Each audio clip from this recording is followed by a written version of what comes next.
I'm live We on got Black Facebook. Power Radio, TV, and news at the Unity. We have the Unity meeting today. This is Unity Night in the DMV for all the Black revolutionaries to come together in unison. And this is what the people have been waiting on for all of us to come black together and get it black together. Black power. Black So I'm going to introduce Power. myself. All right, we turn it over to Queen Mother Chief Days. Uh-huh. Thank, thank you. Peace and love, family. First, I want to start off by telling you guys a little bit about me. I'm originally from Washington, D.C. I'm a mother and a grandmother, a homeschool teacher. I'm a graduate of Howard University College of Pharmacy, the Ohio Northern University Rabbi College of Pharmacy, and University of Maryland Integrative Health College of Herbal Medicine. Um, I'm a retired in the uniformed services and a disabled veteran supported by the Veterans Administration. I am an Empress, Chiefess, farmer, and a die-hard Moorish queen that practices the art of matriarchy, first generation. I am hoping that I can offer some talking points for future discussions among us in an attempt to heal ourselves. We uplift fallen humanity. We can do this together. And when you uplift the woman, you uplift humanity. It is revolutionary. I am very grateful to have this opportunity to share my thoughts, intuitions, and conclusions with you regarding the return of the matriarchy. And when I say matriarchy, I mean a system or society or government ruled by women is usually morally superior women. Matriarchy is a form of social organization where they're pretty much ruled by women, um, and descent and relationships are reckoned through the female line, and it's basically empowered by older women in a group, basically a matriarch. Um, this is something I feel very passionate about, and I think people can benefit immensely from restructuring and reprogramming our ideas of honor, respect, sacrifice, accountability, family, cultural relations, and holy matrimony. With regard to family, I just want to state that we cannot divorce our family members. So don't to the idea that wives and husbands are absolute family, but collateral family, if you will, depending on their determination to assume necessary roles and privileges required of a matriarchy. Consider husbandry, simply defined by Oxford Online Dictionary as the care, cultivation, and breeding of crops, and also the management and conservation of resources, like a farmer. I, as a husband on my farm today, as I am presenting this information to you. But I also want you to consider wiffery. It's defined by the same as the state of being a wife, befitting of a husband. But if we study any foreign languages, we know that vowels are interchangeable. So wife can be oh, wife who, wife, and so say wife I, known to be intuitive. And they would say, oh, what is tuition? Well, now that's substituted by artificial intelligence. So they're reducing the role of women in our society. Then we'd have midwifery, which is the art or act of assisting at childbirth. If you're assisting at childbirth, that means mother is doing a lot of work to bring this child into this planet herself. I believe all women that birth children are skilled at this art. These positions may be described differently by different matriarchies, depending on the needs of the matriarch or grand matriarch, if you will. There is a hierarchy set forth by a matriarch. These to performance that have led to confusion with regard to matriarchy. Nobody was up and down. I'm appreciation and immense gratefulness. Okay, Lightning, you there? Y'all there? Hi, Ibar. Queen Mother Chief just was speaking real fast, but yeah, I'm glad to see you came into the room. Okay, this is New World. Hi. Hold on, this is Ibar just came in. Okay, that's New World Warrior. He'll be able to film the event right. Well, Ibar's in the room right now talking. You see him? He just carried out Queen Mother Chief this. Akbar, we hear you. Go ahead. Lightning is on the bus. He lost that star bus. We're not gonna go there, but keep on rolling what you doing right now. You live. Okay, you want me to keep the phone on? Yep, you live. Oh, Queen Mother Chief just was speaking, but let me put the screen on you. If you don't mind, Queen Mother Chief this. Do you want to say Okay. something to Akbar right now? No, I'm You going just back in the interrupt her room. whole I got speech. the Her whole camera speech and is the just mic is going. unmuted. I don't know what y'all want me to do. I said I'm going back in the room. My camera's going to be Okay. on and my mic is unmuted. Oh, Okay. okay. Here we Thank go. you. I'm going in. I'm going in. Okay, Mother Chief. I'm on the Okay, front you're going in. page. Your grandfathers, your great grands, and they'll tell you that you're Indian. But the way it's been perpetrated in Westerns, in Hollywood, if I go out here and tell somebody, hey, I'm Indian, first thing they're gonna say, you don't look like one. What do the Indian look like? Exactly. This is the brainwashing. There you go. That's right. But understand, man, that when we come, because this thing is growing like a snowball effect, man. So just understand that we all together, man. We all together, man, and this thing is growing. So when y'all hear something about the info and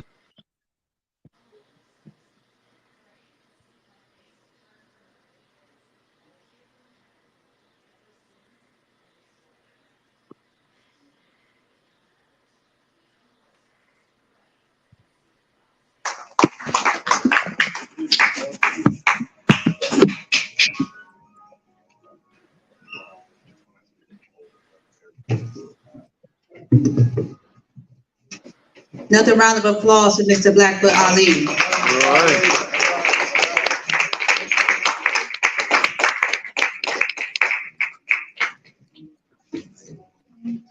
I'm in a bad spot. Tell New World Warrior to turn the camera around.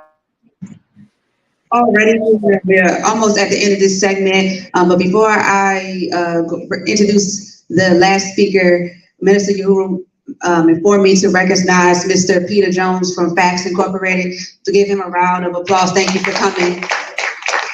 And I would like to bring up our final speaker before we bring up Chief Minister. If you could just give us Mr. Paul Thomas' 2-minute brief economic report. Can you do it for me in 2 minutes?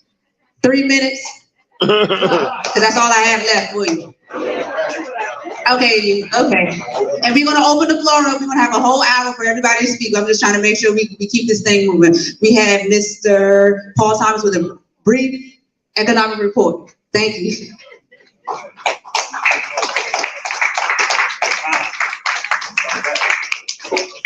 I got you.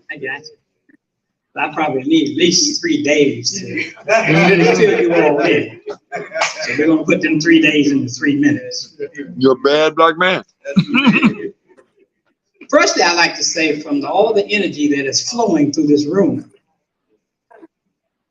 it is an essence of God. You got that right. And the more that we realize the God that is with us, that is in us, it elevates. And so what's so important for all of us to understand, no matter what the struggle is that you're going through, that God is present. Not alone. Even in death. That's why I need some days. We're going to move on to financial. There's a great opportunity that is before all of us as America is falling economically. The stock market crash that happened over the weekend are the billionaires pulling their money out. running into the blockchain. We have nobody teaching us educationally what is going on in the global market and in the financial market. So I'm talking to all our Black geniuses who are financiers, and they don't have the knowledge of what's going on behind the closed doors. So a lot of the distractions that are out there in the front is covering up while all the billionaires are running scared because they don't know what to do with their assets. So let me just say this to all y'all. There's a new financial system that's evolving right before us.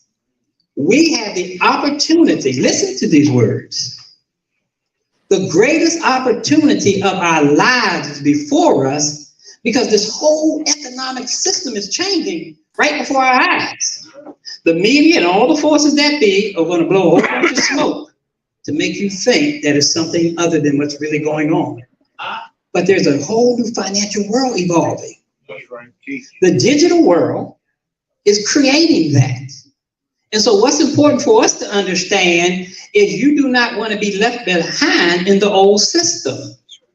The old system has $37 trillion that they're planning to drop on the people who are in that system. So that's the report. Drop the mic. Wow. We're going to have to bring him back because we need all of that information. Give him a round of applause again.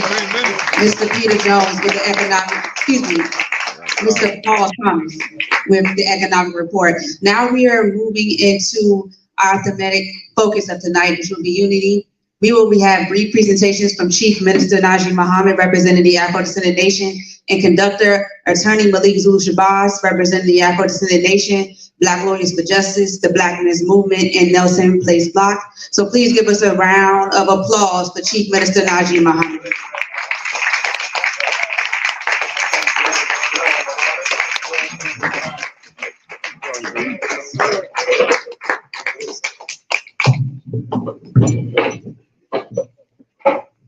Assalamu alaikum. Walaikum assalam. Peace be unto you. And also unto you. My beautiful Black brothers and sisters. My Afro-descendant brothers and sisters. I want to talk to you tonight because we're living in a very, very serious time. To unite is common sense. Common sense. My short talk tonight is a common sense appeal to unite. 58 years ago, the Honorable Elijah Muhammad wrote a letter to Reverend Dr. Martin Luther King Jr. and the members of the Civil Rights Movement. And it reads, and it's still relevant today, but I want to share it with you to show you how important unity is. Listen to the words of the Honorable Elijah Muhammad. He wasn't just for Muslims, he was for all of our people. That's right. Please know and understand that the Honorable Elijah Muhammad loves all of us. We have reached a crucial crossroad in the life of our people here in America. Since all of us who love our people are walking toward one goal of freedom, justice, and equality. From the common enemy, let us realize that in unity there's strength. So we have each other. You have to understand that there's a common enemy out there. and he was eliminating your children, your sons, your daughters, you, our grandmothers, our grandfathers, our uncles, our aunts. You don't know who you're dealing with. I know. I know. I know. I know. Believe me, I know. And you should know. Let me continue. Let us come together in a meeting to discuss the future plans and programs needed to achieve goals for our people. The Honorable Elijah Muhammad said, our people, talking to Dr. King, our people. If we have any love and respect for each other, let us be intelligent about the matter and present to America and all the world a united front. The destiny of 22 million Black people is too important to allow disunity among us. Can't allow that disunity. That's why I want to talk to you about common sense. A common sense appeal to unite. Do you hear me? Yes, sir. Yes. The world is waiting on you to rise, Black man and woman. The world is waiting on you. You got Kamala Harris, and you got Donald Trump. Pick your poison. Pick it. But what about reparations? You forgot all about that? But what about reparations? Let's vote for reparations. Let's stand with Attorneyship Hobbs. That's right. Let's stand with this man.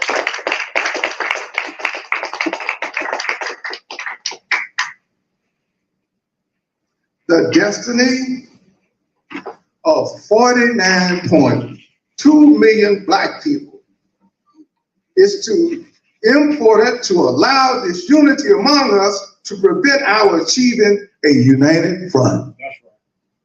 Still today, we need that. Yes, sir. And I want to talk to you. I really want to talk to you tonight about what we've been through. Our sojourn here in America has been pure hell. Yeah, you got that right. Pure hell.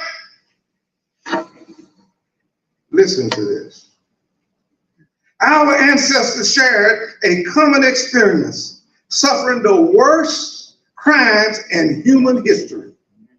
We suffered the complete removal of our ancestral culture, language, and identity. These crimes were so severe that it wiped away our ancestors' memory.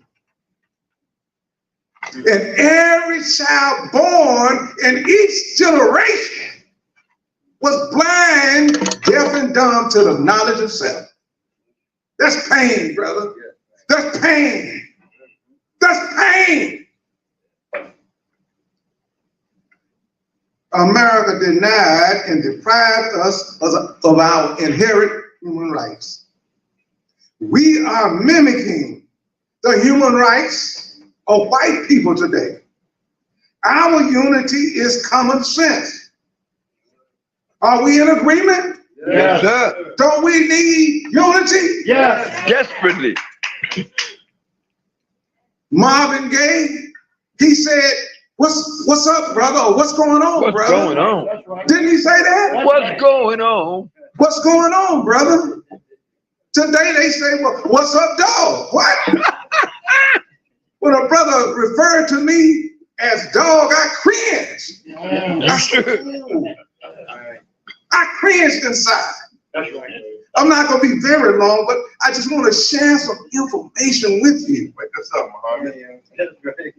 The 13th Amendment of the Constitution classified former slaves as U.S. citizens on paper. That is one thing, but our not being treated with freedom, justice, and equality is another thing. Am I right? Yes, sir. Talk back to me. Am I right or wrong? Dead right. Dead right. We all are victims of America. Tell on. Yes, Tell sir. on. Tell on them. America undermined her Constitution by treating us differently than any other group That's right. of people who live inside of her. The very foundation of the government in place does not have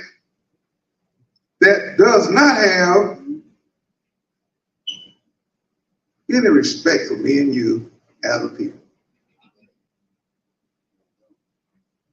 They don't view us as human beings.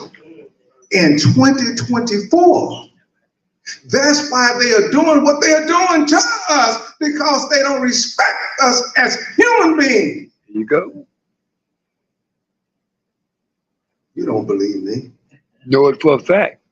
Let me give you something that you can bite on then. During plantation slavery, the dog had more rights than the slave. That's right. The dog could leave Mr. Bobo's plantation and go over to Mr. Johnson's plantation. That's right. Bark 2 or 3 times, come on back. But the slave had to get a pass. Now, who had more freedom? Ain't much different now. The dog had more freedom. Brothers and sisters, we witnessed the death of common sense. Common sense must be resurrected for us to go forward in unity. The death of common sense.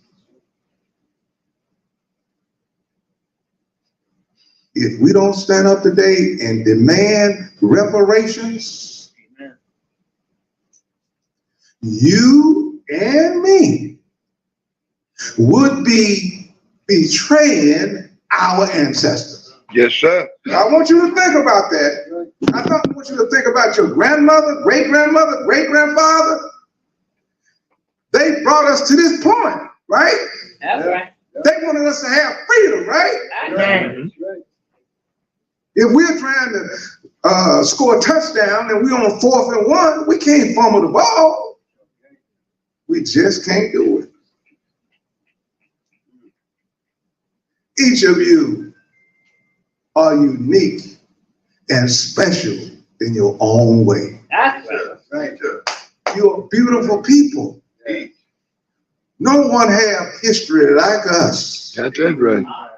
Learn to love self. Don't let nobody tell you that you're not valued. In reference to the young brothers killing and shooting, my daughter reported to me this morning that 3 teenagers hijacked a car and ran the car into a tree, and all 3 of them's legs was broken. Brothers, go get your sons. That's another one of the problems. That's right. Brothers, go get your sons. It is your sons that's raising hell out there. But then again, the father might be in prison. That's right. And what we have out there, I hate to say it, but we have a Samson mentality out there that don't care about nobody, and he's blind to the future of their people.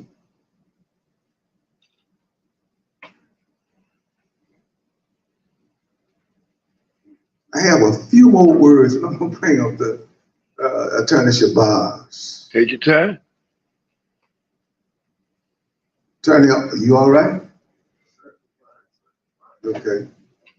Unity is common sense. Mm-hmm. Imagine there are two farmers. One farmer has a simple mind, and the other farmer has a grand mind. The farmer with the simple mind wants to only feed his family. He doesn't want to feed his neighbor or his community. He takes his crop and put it in a silo for himself and his family. The farmer with the simple mind could rightly be called selfish and self-centered. He has not grasped the principle of brotherhood that says, want for your brother what you want for yourself. Let's take a look at the grand mind. The grand mind. The farmer with the grand mind goes beyond feeding his family. He is not satisfied with feeding his family, but wants to feed his neighbor, the city, the county, the state. Still not satisfied. He wants to unite all the farmers and feed the entire world. That's a grand mind. And when it comes to unity, that's what we got to have. Yes, sir. I'm almost finished, but I want to tell you about unity. I believe in unity. Before I came tonight, I thought about Marcus Mosiah Garvey, the Honorable Elijah Muhammad, Noble Drew Ali, Dr. Khalid Abdul Muhammad, Dr. Huey P. Newton. I thought about all of those leaders.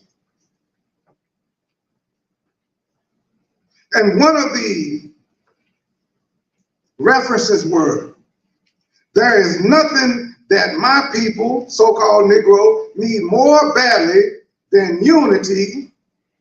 When this is achieved, we would have a greater weapon in our hands and possessions than all the atomic bombs in the West can manufacture. Unity of our people will give us the greater power than an atomic bomb. Unite, my people, regardless of your faith and belief. Form yourselves into a nation of brotherhood. A nation of brotherhood.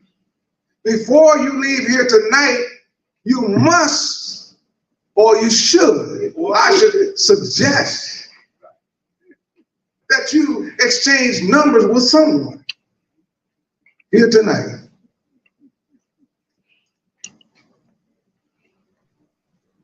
Because my time is short, I want to give you this reference right here.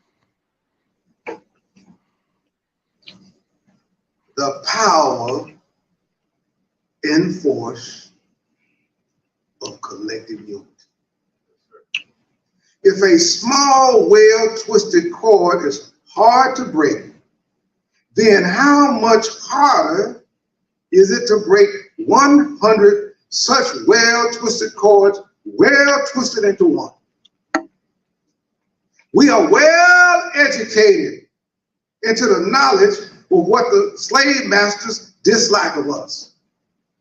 If they are afraid of our unity as one nation of brotherhood, then why should not we unite? How much harder is it to break 100,000 such well-twisted cords, well-twisted into one? How much harder is it to break 500,000 such well-twisted cords, well-twisted into one? How much harder is it to break 1 million such well-twisted cords, well-twisted into one. How much harder is it to break this powerful political unity? Might be impossible. Be impossible. This is the day of your rise. There's no one coming. That's right. No one. But we It's got to did. come up out of you and me. Okay? When he told us that someone was coming, well, we've been waiting a long time. The revelation is that it's us. Mm-hmm. That's the revelation. So, brothers and sisters, I'm not going to hold you any longer.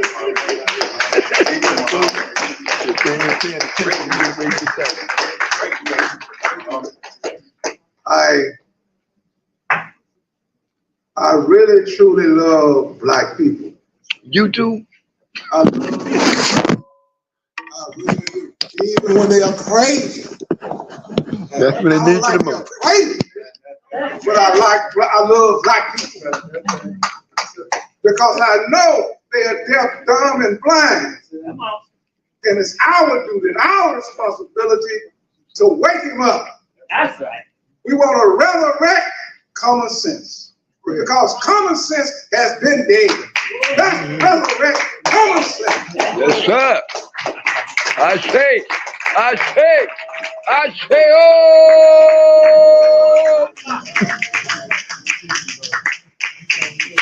Brothers and sisters,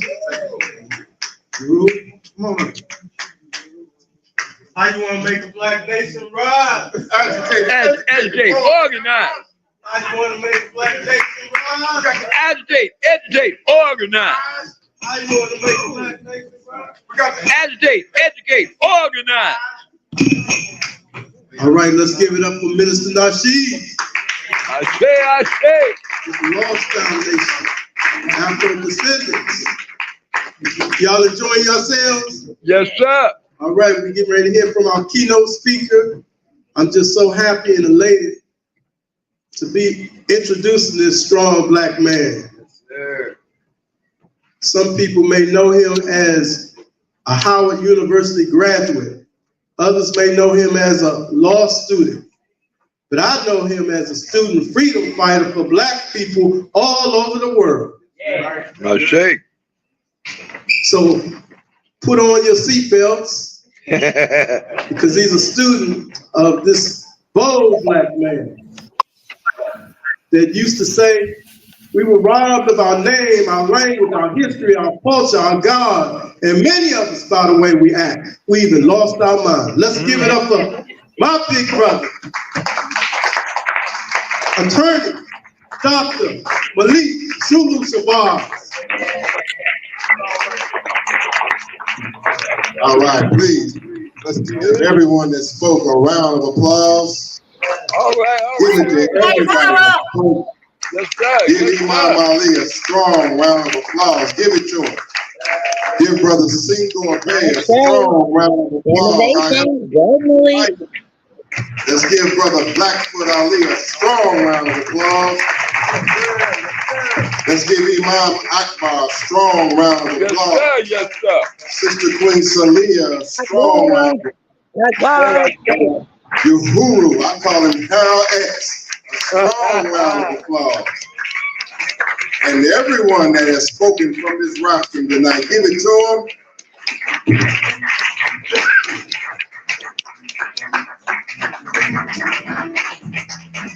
They're jamming now. Oh, yeah. See what you Giving honor to God. I promise not to be long, but I'm forced to be strong. Please. In giving honor to God, I bear witness that regardless to land, label, or language, that there is but one God. I bear witness to regardless to what organization that we come from or however we approach the struggle, I bear witness that we are one people We bear witness to the prophets of the scripture and all of those that have given revealed word anywhere on the planet. But we bear witness that God has found favor on us here in the West. We are a chosen people here in the West. So we want to thank our God for Harriet Tubman. We want to thank our God for Nat Turner. Oh, yeah. We're going to thank our God for Denmark Vesey. Oh, no. We're going to thank our God for Marcus Mosiah Garvey. Yes, sir. Thank our God for Elijah Muhammad. Yes, sir. Read. Thank our God for Minister Malcolm X. Oh, shit. Thank our God for Prophet Wiley. Yes, sir. We want to thank our God for Huey, for Bobby, for the original Panther Party, those martyrs that have gone on. We want to thank our God for our political prisoners in the Black Liberation Army that are behind bars, have given their lives for us to come to this rostrum. We want to thank God for Dr. John Henry Clark, with Honorable Kwame Ture. We want to thank God for Johnny Cochran. We want to thank God for Queen Mother Moore. Oh, yeah. And the list can go on and on from a people of such greatness. So, assalamu alaikum. Alaikum assalam. Hotel. Yeah, Motel. Black Power. Black Power. And one God, one aim, and one destiny. Yes. All right, sisters and brothers, man, it is an honor and a privilege to be just in my home territory and on home turf in the Washington, D.C. area. I can't tell you how excited I am and how privileged we are. We thank Sister Queen Salih of the Afro-Descendant Nation for her work in organizing here. We want to thank Minister Najee Muhammad, the DMV representative of the Afro-Descendant Nation. My dear brother economist, give me your name again. Brother Paul. Brother Paul, I want to hear more from you when we open up here, because we'll have to open up.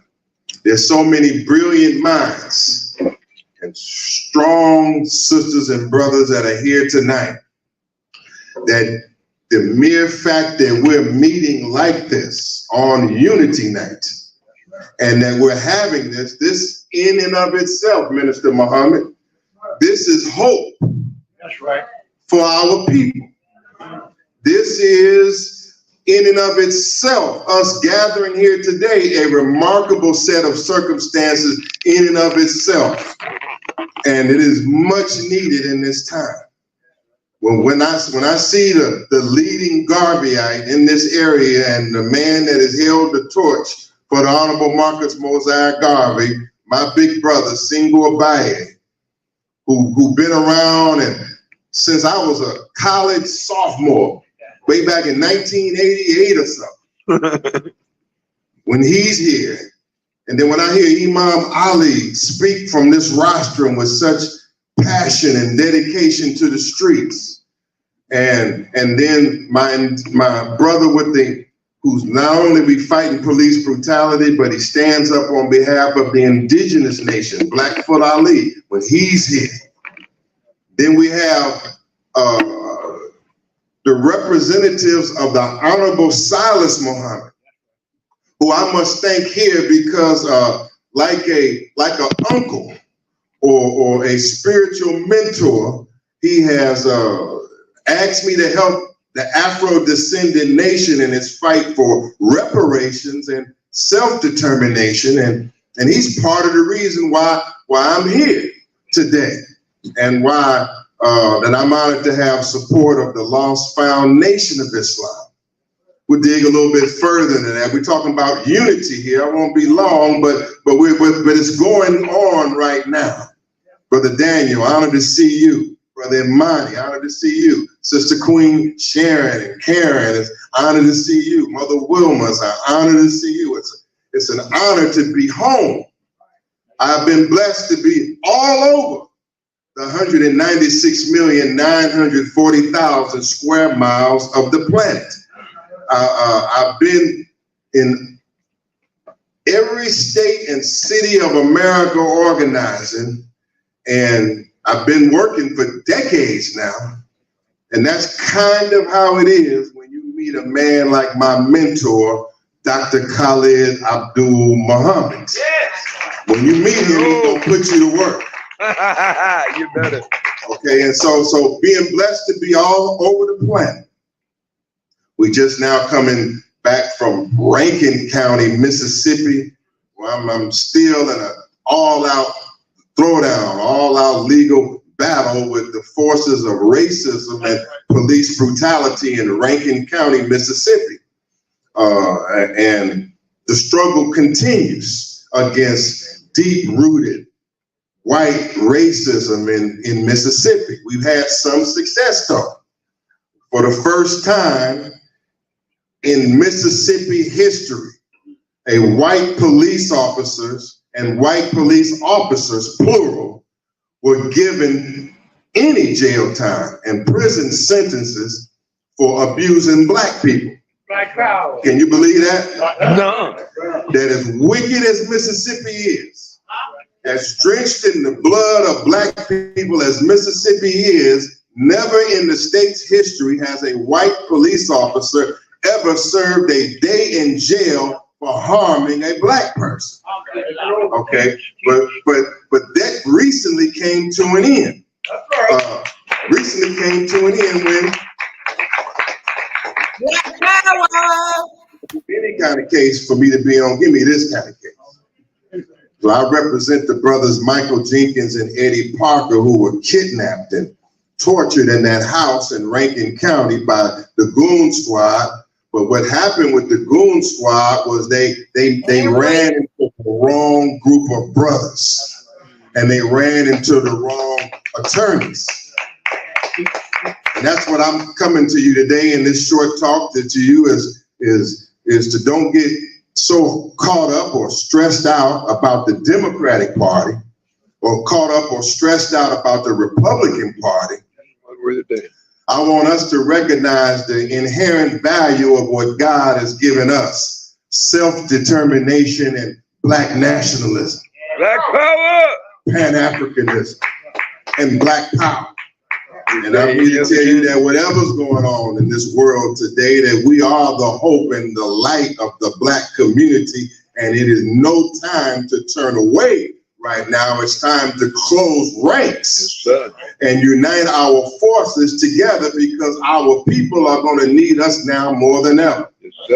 And so when we got on the attack in Mississippi, that was something that these white racist rogue police gangs did not expect. Our level of intensity, our level of ferocity, our level of organizing and dedication to the cause. And ultimately, these 6 white cops got a total of 132 years in prison. Good. 132 years. Not enough. One of the Not devils enough. got 40, another devil got 37, another devil had 20-something. All of it totaled 132 years. Keep on working, brother. I mean, and they were hurt. Good. I mean, if you would have been inside of the federal courthouse or the state courturhouse and seen them snotting and crying. Keep on snotting, keep on crying. Don't literally snotting and crying because they got caught. With their hand. Not because they were sorry, because they got caught. And this sentence of 132 years was given by a Mississippi judge, Thomas Lee, who's not a Democrat. This is Mississippi now. This solid Donald Trump territory, Mississippi. And so when they came before this judge, their attorneys were arguing with them, were bringing cases where a man had killed another man, a police officer killed a man, and he was 9 months. And police officer killed a man, well, he only got a year and a half. But God was with us. There's a higher force with us. And that judge wiped all of that out and went with all our petitions, our letters, and everything that we came with, the force and the power of God, and more also, which we'll get into. But what happened was God met the devil. God met the devil. and 132 years is behind bars for some of these most cold-blooded, wicked. I can't even, these pigs, they attack your rectum, pardon my language, they attack everything. your rectum, they attack your dignity, they attack your humanity. Everything that you can think about a police officer would do, they do in this case. Plant evidence, plant guns, plant dope, all of that. The chickens came home to roost. About time. Now, but there's no place like home, right? Mississippi, Brother Akbar and I, we've been all over the country. We're all over the world, right? But, you know, on July 30th, on Nelson Place in Southeast Washington, D.C., 3 black girls got shot. And they got shot on a block that I own or control property on that block and run a business on that block. Wow. And I said to myself, you know, Malik, I say, you know, you talking black empowerment and you advocating for it and organizing for it all over the country. But what about right here at home where you live at, brother? You got a good history here in Howard University and good advocacy here. I say, but what about not only at home, what about right here on this block, brother? Where you operate here on this block, your block is in chaos. Your block is in threat. The job that you provide for black people, which I do, is threatened by chaos here in our own neighborhood. So I said, charity begins at home. Yes, sir. And it's time it'd be hypocritical actually to fight everywhere else and right underneath your feet and your base is not an example of where we're supposed to be. Yes, sir. So we had the reparations convention and one way or another in these meetings and these sessions that we're having, these unity sessions, we're on the road to reparations. We're assuming here by you coming in the door that you are automatically for full and complete reparations. Is that right? Yes, sir. Raise your black fist high if you're for full yes, and sir. complete reparations. Yes, sir. All right. Black power. Now we're talking self-determination, which is to me another code word for black nationalism. Yes, sir. Black people owning, controlling, and taking full command of every aspect of our lives. That's the core of what we're getting at here. And so Minister Muhammad has laid a great base because he's talked about the principles that we're working on here today. Unity. And all of them, we have some of the strongest black men and leaders here in this area, but we haven't had the kind of unity that can solve the problems that you heard about coming from this rostrum. But tonight I'm getting the vibe, I'm getting the energy and the feeling that something is about to change. When you see the strongest men in this city coming together, that means that a black men's movement is coming about that's going to make some change. And sisters too, but I'm going to speak about men, probably more sisters, because we have to catch up. Okay? You all are suffering. The children are suffering. And you're looking for a man. Is that right? According to what I see in the black neighborhood and the black community, you are looking for a man to take a stand. Absolutely. And so here, we are men. And we're in an environment right now that's forcing us to be men. I'll drop this real quick, and then we'll open. We have a presidential election going on. We have the Democratic Party and the Republican Party. And the operative rule here that we've been taught by Dr. Khalid Muhammad. We've been taught by reality. Democratic Party and or Republican Party, we're not even invited to the party. That's a fact. And it ain't that kind of party. It ain't that kind of party. We have been taught to teach you Satan, Lucifer, the devil, or Beelzebub. Either way, which one you vote for, you're going to end up in hell. That's right. We have also bear witness, and we can't change the teachings. The teachings can't change because the truth remains the same. Yes, sir. We have been taught that America is a modern day Babylon. Is that right? Yes, sir. Fact. We have been taught that America is a modern day Sodom and Gomorrah. Fact. If you don't believe that America is a modern day Sodom and Gomorrah, you ride around the district for a little while. Thank you. And you'll know that this is a modern Sodom and Gomorrah. Don't have to go far. We have been taught that America is slated for divine judgment and divine chastisement for the treatment of its former slaves. Now, let's look at the election we're coming in to see whether the selection in the election changes that equation. Now, you had two candidates here that were both bred dissatisfaction amongst the masses, black and white. Donald Trump and Joe Biden. According to the polls, only 37% of the population even approved of the two candidates. Or it might have been the 37% of the Democrats only approved of their candidates. But many people say they didn't approve of any candidate. Well, hell, that sounds like us. Hell, we didn't like either one of them, right? You were not for no Joe Biden. I know some Trump, might be a few Trumpites in here. Manure. There's some black Muslim Trumpites out there. Feces and manure. Pop up on that internet now and then.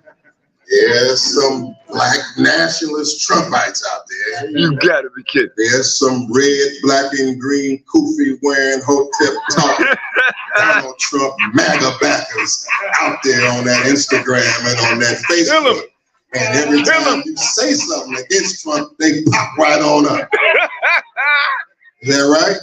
I hope not. You're right, though. That shows, but as we analyze that factor of the black Trumpites, we said they're dissatisfied with the Democratic Party. That's the reason this devil demon. He went on the Black Journalist show and said that he had done more for black people than any U.S. president. Well, he might have the orange guy. All of the president's track records have been shaky or weak when it comes to black people. But damn it, what did he do? I couldn't figure that out. So now the Democrats, right? They dump old Biden and flip the script and change the equation. Here come out of the blue, or the black and blue, is Kamala Harris. That throws a monkey wrench in your game.